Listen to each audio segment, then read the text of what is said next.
Thank you all for being here. We really appreciate it. As you can imagine, this has been a very difficult day for the Pike County family. Our hearts hurt for Dylan, his family, and friends. We send our deepest sympathy to everyone who knew and loved Dylan.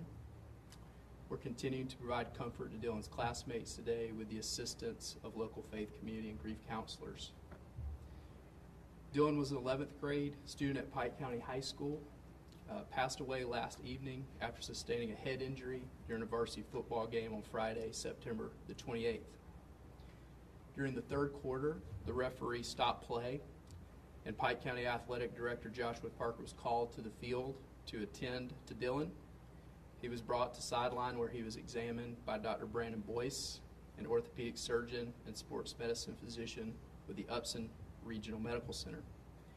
During the examination, Dylan became unresponsive, and the EMTs on site had Dylan transported to Grady Hospital, where he passed away last evening. I spoke to the father just a few moments ago. He asked me to share the family's appreciation for the overwhelming support and to the coaching staff for loving their son. We're not aware of any arrangements at this time, but with the parents' permission, we'll communicate through the district website. We'll share information about circumstances as they become available. And we'll take any questions that you have. Can I speak to the coach? Yes, please. Thank you. Coach, if you could step out. Coach, first state your name, please. Brad Weber. Brad, do you know, if you could describe for me the nature of this collision that Dylan had that resulted in his injury? Was it a head-on-head collision? Though we're still really reviewing the video on that. I don't have a lot of information on that at this time. Okay, and it was one particular play? I believe so. Okay, and prior to that, he was fine. It was just Yes, sir. one play in the third quarter where he had to be called out. Yes, sir. Had he ever had any pre-existing medical conditions? Not that we're aware of, no, sir. And Coach, what did he complain about when he came to the sidelines? Or walk us through the minutes before he collapsed. Well, the athletic trainer informed me that Dylan sustained an injury. I mean, initially they thought it was possibly a leg injury. A lot of those are hard to tell, but he was talking and fine, and just things went bad. What about the helmets that the team has? Have you ever experienced any issue with them before? No, sir, not at all. Everybody on our high school football team was issued a Rydell Speed helmet, 5-star helmet. Dylan actually had what they call a Rydell Speed Flex helmet, best helmet, 5-star helmet money can buy. Have you had any other players sustain serious head injuries? No, sir, not at all. Is this the first this season or in recent years? First one that I can ever remember. And how long have you been with? I've been with Pike County since 2008. As the coach, can you tell us about Dylan's legacy? What was he like as a person? Dylan's legacy, I mean, he was one of the finest young men I've ever had in my life. I mean, he's one of my son's best friends who's on the football team. One of the most caring individuals, himself, his family. We've taken on trips with us. His dad used to take my son and him fishing in Florida. Just an outstanding young man. On the football field, I mean, he's just a fighter. How difficult, Coach, is it going to be for the rest of the season? It's going to be extremely difficult. It's going to be difficult right now. It's going to be, I mean, it's just hour to hour. Just extremely hard. What are you telling to your team? Just to rely on our strength from God. I mean, we're a faith-based community. We always have been. We had a vigil last night where the community got together and just prayed and worshiped. You know, rely on your faith. Rely on each other. I mean, we preach that every day. We're family here. And we'll be family from the beginning of time. When family hurts, we all hurt together. And we'll get through this together. Is the team getting together to do some sort of vigil now or in remembrance of him? Right now, we've just kind of, like I said, we had the vigil last night. Right now, we've just kind of all taken a step back and let the parents really get in the lead on this and, you know, decide our course of action from this time. And right now, I just think everybody needs time to digest it and mourn, and everybody grieves and mourns in different ways. We all know that football is a dangerous sport and can be. Will this change how you coach these boys? Or will it change any aspect of coaching for you? I mean, it's too early to tell on that. I mean, I've I've coached the same for 30 years, not that it's right or wrong, but, you know, we're always constantly evaluating and doing things to make them better, and, you know, these are our sons, and whatever we deem necessary to make it the best for them, then we'll take those actions. So, Coach, again, just reiterating, this was caught on video, so you'll have the ability to review this to determine the nature of the hit? Yes, sir. I mean, every game we have, obviously, and nowadays technology is on video, and we're in a constant process of evaluating the entire thing to see if we can pinpoint, you know, one area that maybe this occurred. At the time, did anything strike you out of the ordinary of that hit, or was it just? Not at all. And I mean, the other coaches that have seen the video and the opposing team, it's just, there wasn't anything that really stuck out, but again, we're still reviewing it. Would you call it a freak accident? I don't know if I can say that with one of my sons, basically. It happened. How's the other team doing in this as well? I mean, they're struggling as well. I mean, anytime, you know, we ask these kids to do what they do and come out and, you know, really put their body on the line, people kind of forget when you watch it on TV and that it's a violent sport. I mean, and it's kind of a brotherhood. I mean, we had been outreaching from all over the state. They came to our visual last night in support, which is, I mean, just stand up and shows the class that they have. Coach, I apologize. What position does Dylan play, and what was happening when the accident occurred? He's an inside linebacker, number 32. He's an inside linebacker. And really, as I mentioned earlier, we just don't know exactly pinpointed when it happened. Was he making a tackle Did at he the time? tackle someone? Not at the time, not that we can notice at this time. But then my understanding is he was injured, but he went back out to continue playing. Is that your understanding? No, ma'am, he never came to the sideline and went back out. It happened through a course of I mean, like I said, we're still trying to figure it out. But it wasn't an episode where he came out and then came back in. That absolutely didn't happen. Coach, was it a collision with another player, or did he hit the ground? Like I said, we're still in the case of trying to review and exactly pinpoint when this happened. But he was able to speak? He was coherent. He was able to speak, talking with the athletic trainer when he came to the sideline.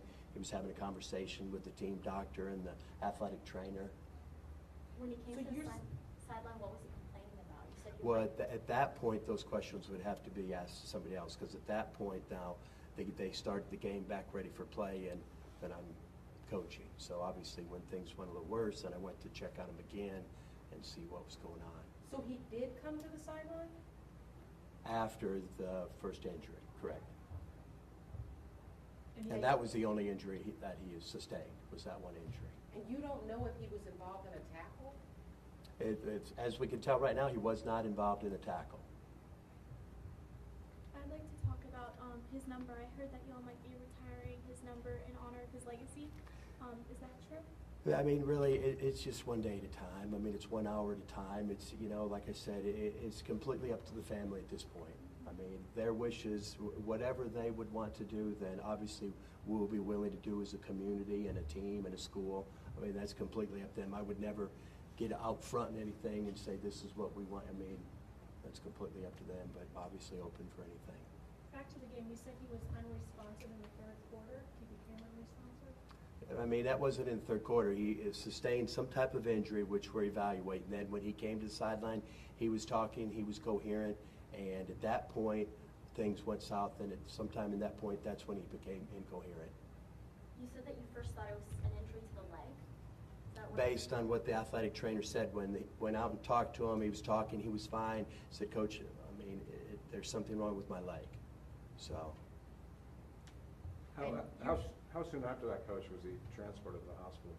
probably with the, I mean, I don't, Was he Coach arrested Stanford, or or- Mr. Stanford can address the time Okay. issue on Yes, that. Thank you. I'm James Stanford, athletic director and assistant principal.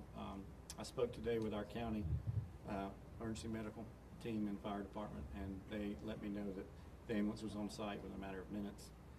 They were just about a half mile away, and he was transported. At the time, it was determined that life flight could not be done because of weather. He was transported via that ambulance just very quickly. The team doctor on staff said that the response was very quick and appropriate. But it has been described as a brain injury? We know that The medical team at Grady addressed that as a brain injury. Yes, ma'am, but that's all the information we have. Can you discuss it all? I mean, I understand there was some kind of surgical procedures done to relieve the pressure. You can't, okay. I The can't get families into that. I families understand. asked us to allow That's them fine. to relay that. Can you tell us what kind of helmet he was wearing? Coach Weber can reiterate on that. I mentioned that earlier.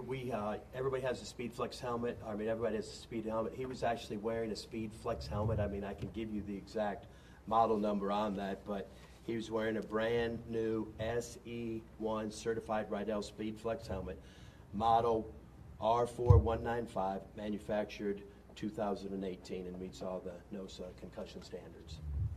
Coach, So that's the same helmet everyone wore? The brand new helmets? For the most part, we have two sets of helmets. It's a Rydell Speed, which is a 5-star, and we have a Rydell Speed Flex, which just came out. It's the one that all the NFL and college players are wearing. So people have the option to get a Speed Flex helmet, which Dylan had. Coach, I guess a broader question. Listen, there are thousands of football games every year, and this is obviously, a sport that affects so many young people around the country. And you said you've been coaching for 30 years, and this is the first ever serious injury like this. What would you say to parents who, after some of the studies that have come out in recent years about the effect of brain injuries on football, brain injuries on children, what would you say to parents who would be worried about having their kids play football? Is this sport safe? I mean, I believe it's safe. I mean, with the nature of today, with the strength and conditioning that has come, and the attention put on helmets in the equipment, and with any sport, there's always a danger when you compete. So, but the good thing is, in sports, there's just so many things that young men and young women can gain from it. I mean, the brotherhood, the bonding, the discipline, the commitment, the academics that are stressed. I just really think it's a win-win. How long had Dylan been playing for you? Since he was a 9th grader. And he's 11th now? Yes, ma'am, 11th grade, 3 years. And I've actually watched him play, through middle school. Like I said, my son's on the team, and he was the same grade as my son, and been really watching him play since he was a little tiny kid. Was he always varsity?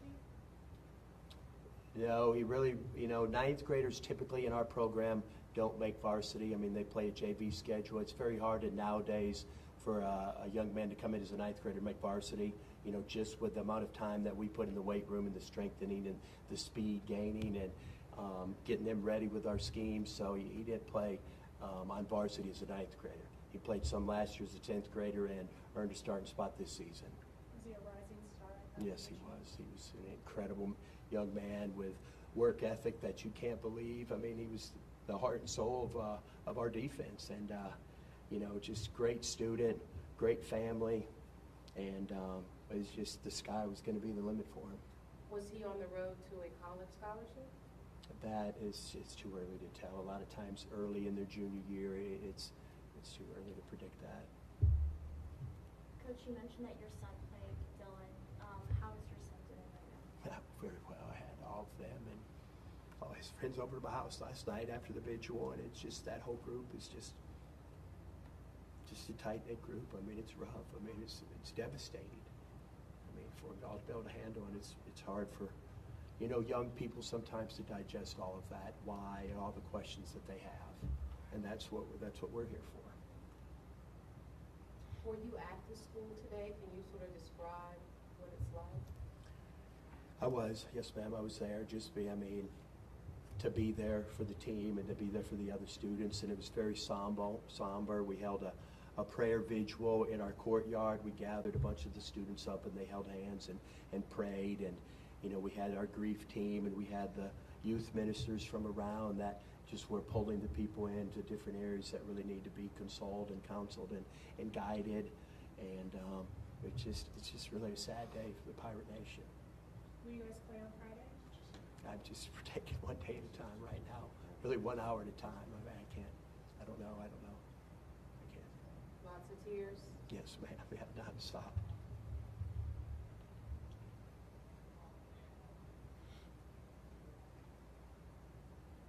Does Dylan have any siblings at the high school?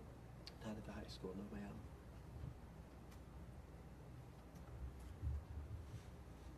Just thank you all for being here. We really appreciate it. Thank you. Thank you very Thank much. you. I appreciate Thank it. you. We all appreciate it.